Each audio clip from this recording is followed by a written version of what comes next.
All right. Well, welcome. And thank you for being here today. It's a pleasure to have you with me. And thank you, everyone, for your patience as we had a little bit of a delay in our go live. But we're here now and are ready to go. And so, welcome to our third edition, I guess, or our third episode of the Newcomer Job Search Series. We are talking today with my guest, Katia Tippert.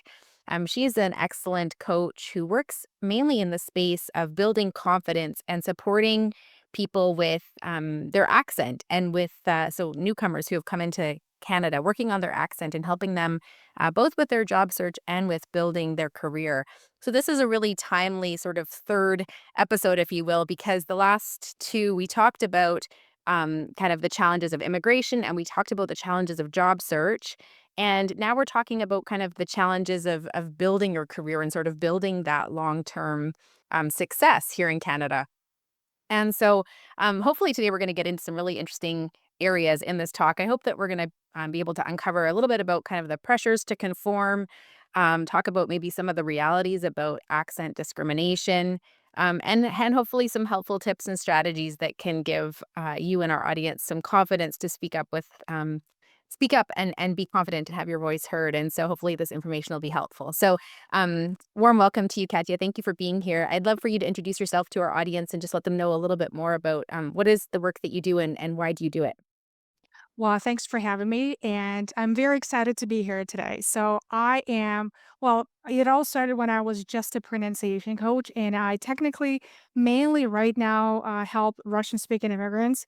To tell you the truth, I used to help a lot of people, but that's my niche right now to help Russian speaking immigrants to help with them with their pronunciation and their accent to sound beautiful, be confident.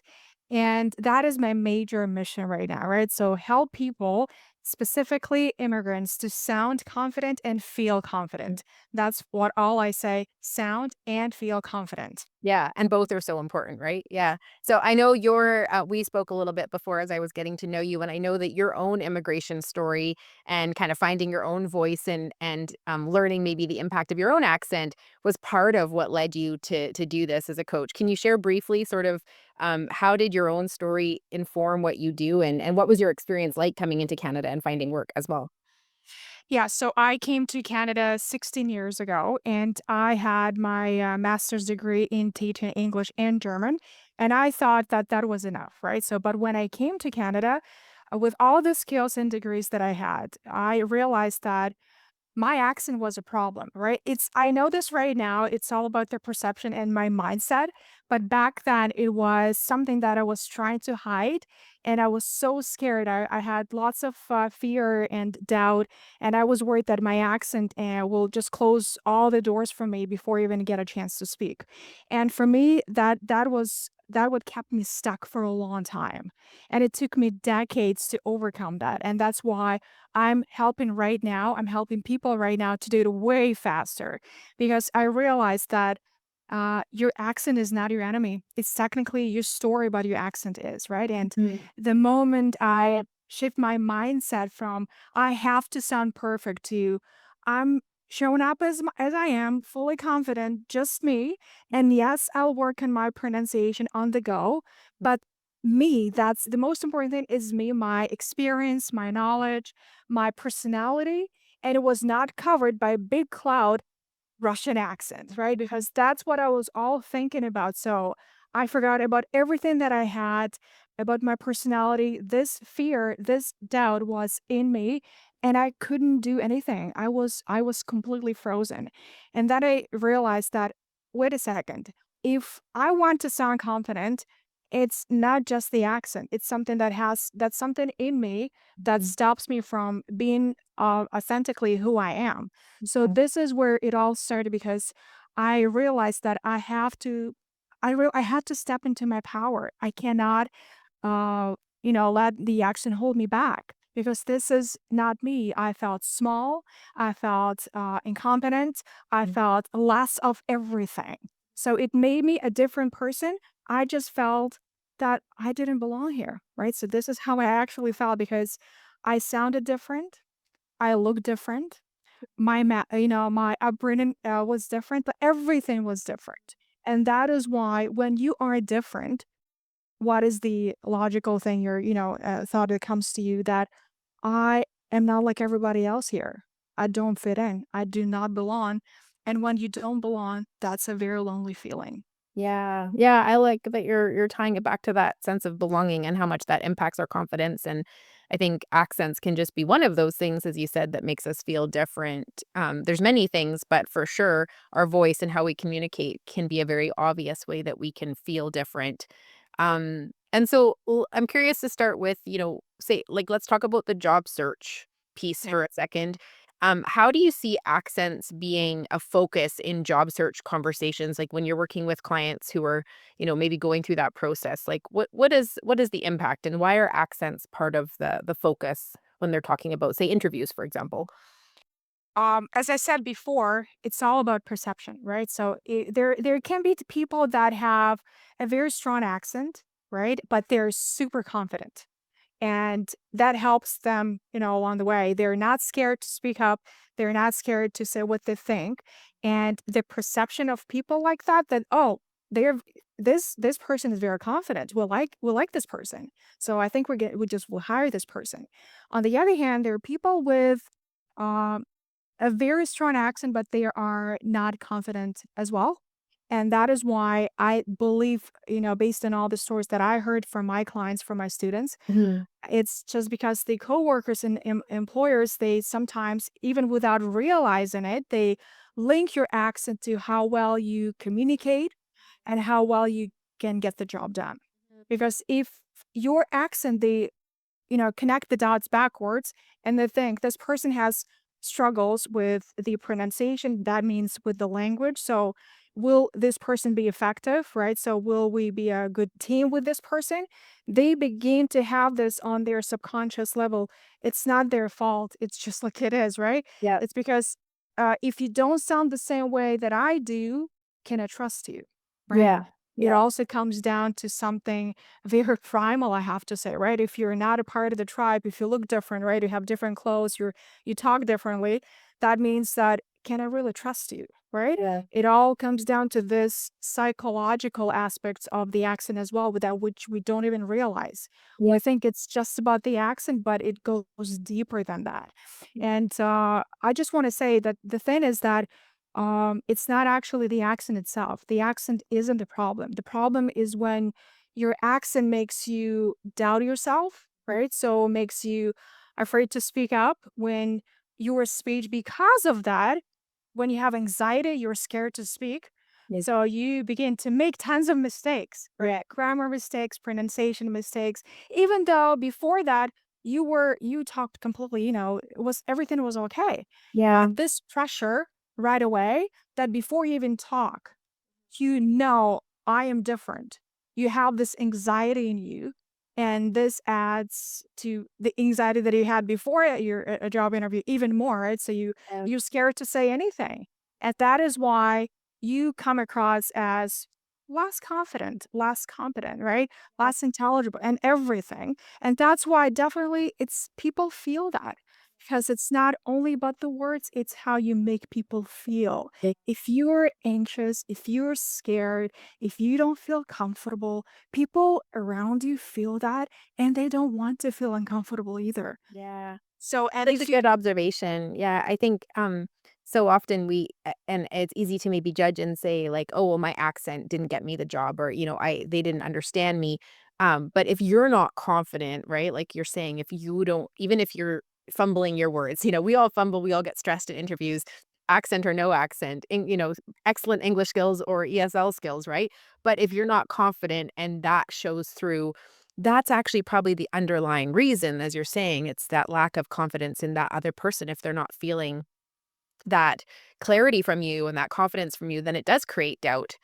I recently had a client who is an ESL, speaker, but he's been in Canada for quite a few years and has good enough skills to work, in his managerial position at his company that he's been doing for the last 5 years. And he interviewed to go up to, a more senior role. And HR said, "Yeah, you have all the qualifications. Let's interview you." It was an internal transfer. And he did great in the HR interview. And then when it got to meeting with the senior VP, the feedback was, we're not sure, right? We don't feel like you have the language skills to handle this role. And I really think it was that anxiety in the interview that created that decision, because on paper, and even, just from our interview practice that I did with him, he's qualified. He knows the answers to the questions, right? So let's talk about a little bit about that difference between like language skills, let's say like your level of English speaking versus accent. And what is that impression or that false, impression that can happen in the workplace when people feel that there's that lack of clarity in the communication? Well, as I said before, so if there's less clarity, that means your communication is not going to be that effective, right? So, and it's also how you make people feel. And if what you say is landing, right? So that is very important. It's all coming together. And I want to say a very important thing when I talk about confidence, right? The identity that we have to shift from being scared to be confident.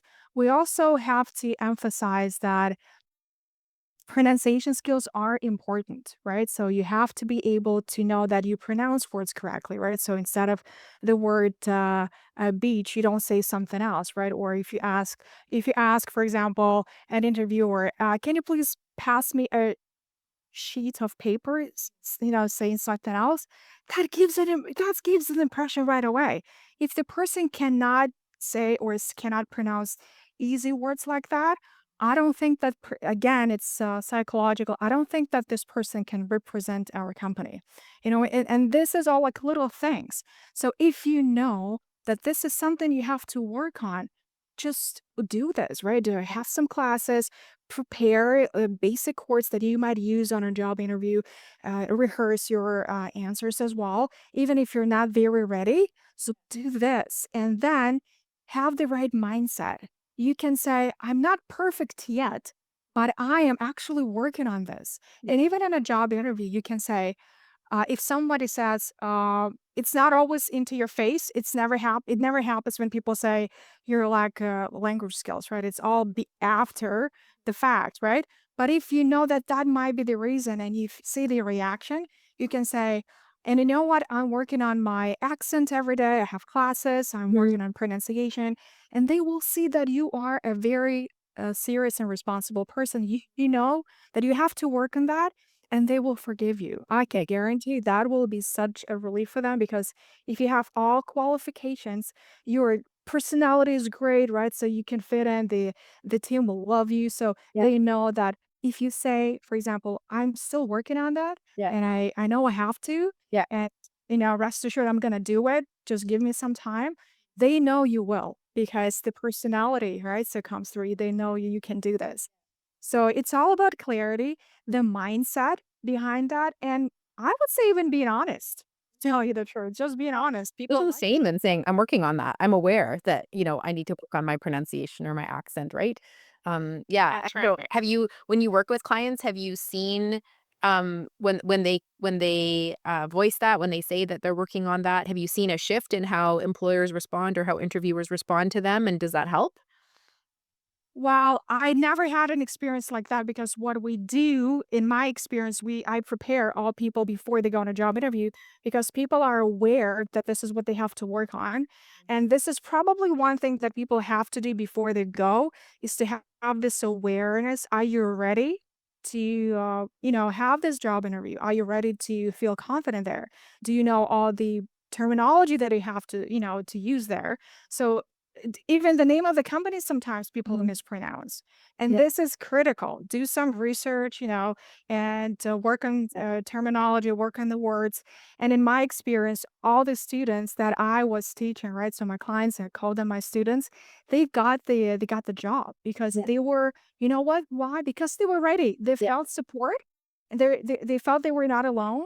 And there is somebody else behind their back that is cheering for them as well, yeah, right? So yeah, and when you do this together, this is a very important thing. As I said again, if you know that's an issue, it's you can fix that. It's so easy to do, right? So just be aware of that yeah. and take steps towards your goal to have your dream job. Yeah.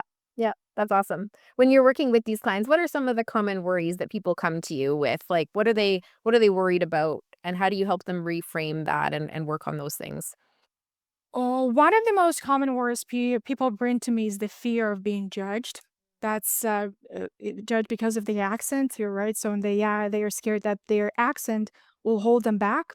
So and they because of the accent that it's not perfect, they think that people will think of them less, that they're less professional, less competent, even though they have tons of degrees, like 2, 3 degrees already.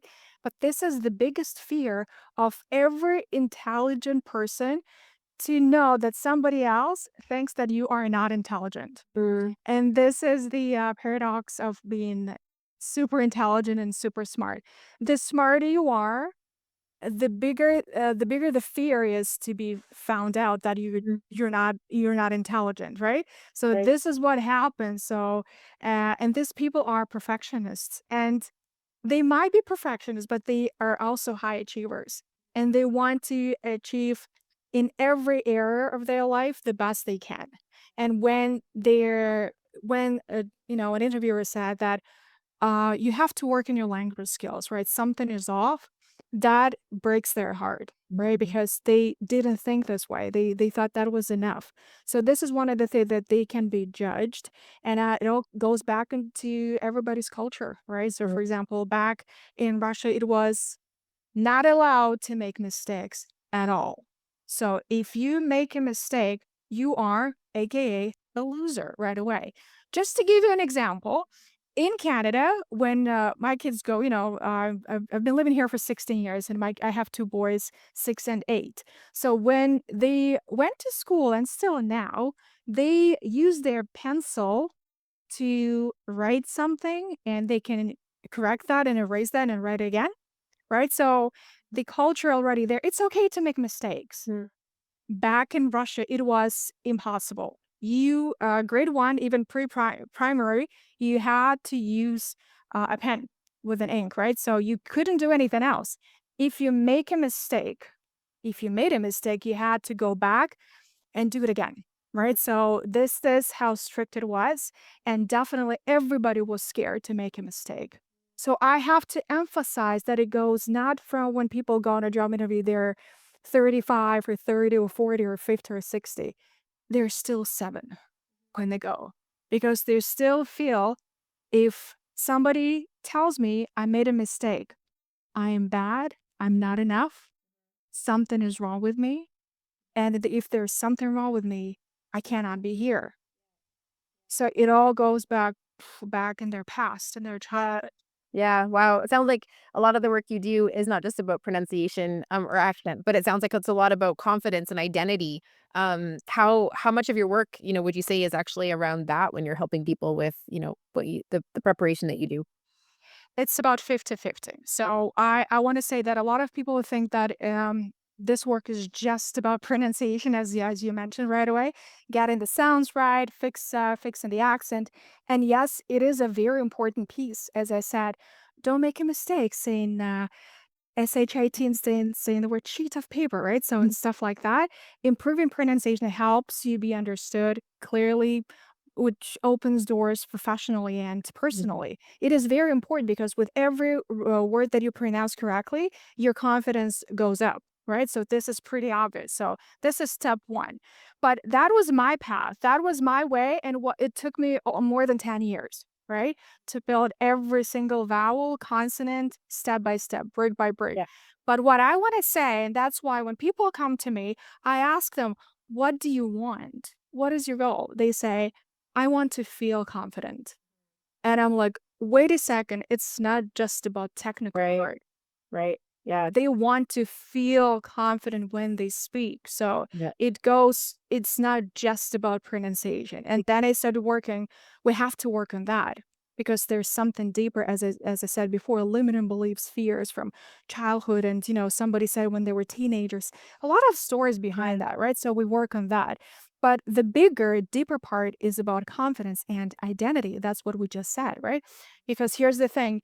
Um, how you speak is tied to who you believe you are. That's one. And how you want to show up in the world. This is so important. And if you don't feel confident in your voice, no amount of perfect pronunciation Right. will fully unlock your potential. Right. Right. Yeah, that's really important. Yeah, I like that. How you shared that. I think that's really key for people to take away.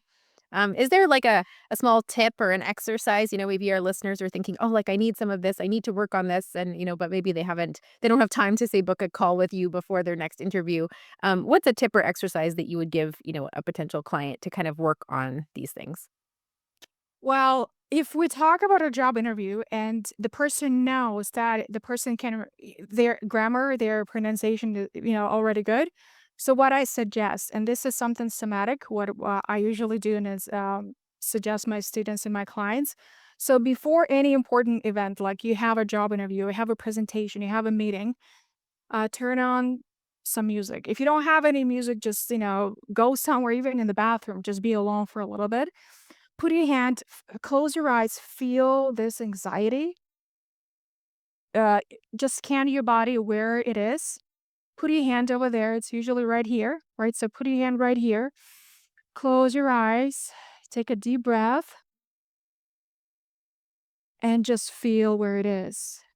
Just feel that. Have this, be grounded, be present, and say, no matter what, I'll be okay.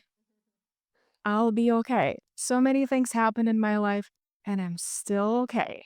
So no matter what happens, I'm still okay because it's the story we're thinking in our head about the future, what's going to happen if they reject me, right? And rejection is one of the biggest fears of everybody. Yeah. And no matter how confident you are, if somebody said no, if somebody says no, you still feel like, I don't like that, right? So Right. you still feel that. So you close your eyes, you work on that, you breathe into that and just say, I'll be fine. It's okay. It's okay. And then with your eyes closed, think of 30 seconds, first 30 seconds of your job interview, of your meeting, of your presentation, how you feel. Yeah. Not just see, but how you feel, right? 30 seconds, critical. And then after a while, think of your last 30 seconds as well. So that will help just regulate your nervous system that you don't feel anxious anymore because anxiety will kill everything. Yeah, that's excellent. Yeah, in positive psychology training, we call that process visualization. So you're actually putting your mind and body into the space where you're going to be, doing that process and walking through those steps, and it helps you to physically and mentally and energetically prepare for that. So that's excellent. Yeah. Okay. Yeah. Um, you talked about this idea of identity, and I think obviously we're a country of immigrants, and we have a multicultural identity, and I think we embrace that for the most part. But there is this maybe perspective or perception that people need to be more Canadian in their language. I even came across a list of like, if you're becoming a permanent residency, or you're becoming Canadian citizen, here's the ten Canadian phrases that you must learn. And I was even surprised at some of them. I was like, we don't say that. That's such a Nova Scotian thing. So you probably know some of them. There is even differences coast to coast, Yeah. interculturally within Canada about what's quote unquote Canadian language, or, Canadian communication. Um, so with that in mind, like how do you encourage people to um, communicate clearly and improve their communication without losing their own cultural identity or expression? Yeah, so you mentioned the word Canadian, so right? So I just want to clarify what's the difference between, sound Canadian and clear communication, right? So, and it's very important because a lot of people in the US, in Canada, when they go to this specific country, they think that I have to sound American or I have to sound Canadian right away. So, but clear communication, that's step one. If you want to feel comfortable and confident, just step one, don't jump from level one to level 10. Mm. Start with the clear communication, right? What is it? It's about making sure your message is understood. It's about clarity, confidence, and connection because that's the most important thing, being connected. And when we talk about the Canadian way, it's a lot of times people feel very forced inside. They feel very uncomfortable. A lot of times people say, my students and my clients say that they think that they're faking it. They're, wearing a mask. It's not real of them. So Mm. why do I have to open my mouth like that? Because In a lot of countries, they talk like this. They do not open anything, right? So there's a word like the American accent posture when your jaw, your lips, your tongue, your face expression, your voice, everything is different. Yes. So don't try to jump the gun and do everything right away. Just try to be yourself, do this step by step, and if you want to, eventually you will sound Canadian, but it takes time. Right? It's like a computer game. You cannot jump from level 1 to level 10. But step 1, just think of clear communication and then work on that. And if you want sound Canadian, that Yeah. no one is gonna kill you if you don't, if you don't do it. So that's fine. So, but don't feel forced to sound Canadian right away because that will come across as very unnatural. You will not feel comfortable in your skin, and people feel it more Mm. than what you say. So they feel the presence. And when we talk about the identity, because there are a lot of different definitions of the word identity, and it comes to what I'm doing, identity in my case, it's your heritage, your background, your individuality, and your desire to speak clear and confident. That's it. So that's what identity is. And it's very important just to keep that. Be proud of who you are. And if you're not proud of your background, it has nothing to do with the accent and people you're talking to. It has something inside you. Let me give you an example. Why a lot of people come from Germany or Sweden and they could care less about their accent. They're proud of their accent. Right. And there's a specific group of people from different countries that we are, and that's a term, accent shame, right? We are ashamed of our accent and go deeper. There's something there. And Yeah. gold is there, bear. Just get rid of that. Get rid of this limiting belief. Get rid of this burden and move on with your life. You'll be happy. Yeah. And it's interesting, like, an accent really, I mean, I think accents are all beautiful, and I love it when people speak with an accent because I don't hear my own accent, but, for example, my husband's from Germany, and he has a very unique accent because he grew up, well, not grew up, but he spent his professional, life traveling to many different countries, and so he speaks Russian, he speaks German, he speaks English, he's now learning French because he's working in Quebec, and so and he speaks Spanish, he worked in Latin America, and his accent, you can't tell where he's from because he speaks so many languages and he's learned, how to adjust to the culture and speak the way that, so people often cannot tell where he's from. Hmm. And he doesn't necessarily like his accent per se, but he's confident in his speech because he knows it's more important what he's saying to them as opposed to how he hears the sound of his voice. It's more important about what he's communicating. And I think that that's the mark of a professional, right? As someone who understands that, as you said, their clarity in communication, being understood, being, in alignment and being able to clearly articulate to their team and to their people or in an interview that's what matters, and so, yeah, if there is shame there, we have to go deeper, I agree, I think it's interesting, and so, what is one thing that would like to share with our audience about, maybe owning their power and owning, moving past that shame, owning their identity, and being heard and allowing their voice to be whatever it is in the workplace? Well, what I wish more immigrants knew is this, that the power to be truly heard at work doesn't come from trying to erase your unique background and your accent. When you surrender, let's put it that way, when you are okay with your accent, this is when the magic happens. This is when you can go and be better and better and better. I saw that somewhere when you're like this, like a fist, and you're resisting everything, you can't put anything into your hands, right? So, but if you just relax, you have to work on that, but you do this from the place not of fear, but from a place of curiosity or love, right? So self-love. Interesting. How will I sound if I correct this sound or this sound? I love that because I do this because I'm curious, not because I'm scared, but because I'm curious, and just do this on the go. Yeah. People who learn, it's a blessing, right? So you never stop. So this is what I just want to say.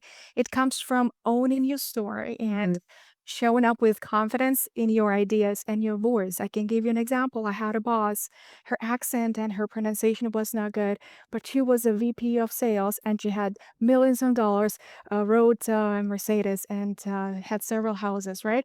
So it doesn't tell you a lot of things. It's how you feel inside. That is very, very important. Yeah. The confidence comes from within and the accent, is what it is and it can change over time, right? Yeah. That's I think right. that's beautiful. Yeah.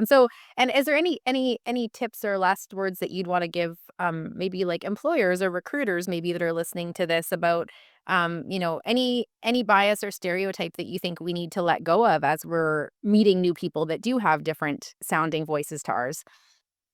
I think that one of the things that help people to relax, well, first of all, just be compassionate, right? So when you have a person from a different, that the person came from a different country, you know right away that this person might not feel very confident right now because they have to translate a lot of words. And they think right now at this moment how to just put the words together and anxiety and everything. I think that the first thing that you can just be compassionate, people feel it, right? So not just what I call fake comfort, given a sense of comfort, but just genuinely comfortable. Make people feel comfortable. Maybe give something, water, tea, right? Just have a little chit chat before your Mm, job interview. Not just like, what's the weather today, right? mhm. No, something more genuine because we know this is not, it's just formal to ask questions like that. And you tense right away. You tense up right away. Ask something. Oh, just, I know that you were from let's say Argentina. So I saw that, my son is crazy about Messi, right? Something like an icebreaker Yeah. that people feel, ah, feels like home, right? Yeah. Right? You Just, excite me. Yeah. yeah, that's right. Just one sentence like that, and you feel way better right away. And that helps you get rid of half of the maybe all anxiety in you, and that you can truly shine, right? So that's one piece of advice that I would definitely, suggest to every person that is interviewing people from different countries. Yeah, that's excellent. I think people being seen and heard and just being welcome is so important when it comes to our workplaces and when it comes to the hiring process and all of that. And so I appreciate us being able to shine a little bit of light on that today. Thank you so much for all that you've shared, Katia. You're a gift to your clients. I can tell from the work that you do and the way that you talk about it. And thanks for sharing your insight into this challenging topic. Hopefully, it's brought some encouragement to our listeners. If people wanna reach out and connect with you, what's the best way for them to do that? Well, they can find me on Instagram, Katia Typert, Katia Tipper. I know that a lot of people say Tipper, that's fine. We're used to that. So you can find me on Instagram, Katia Typert. I can also have, I also have a website, katiatypert.com. So just Google me, you'll find me everywhere. I'm on LinkedIn, I'm on YouTube, I'm everywhere. So you guys are welcome to reach and I'll be very happy to help. Thank you for having me today. Excellent. Thank you so much, and, we'll pause here. Thank you to everyone for listening, and, have an excellent day. Katja, thank you for being here.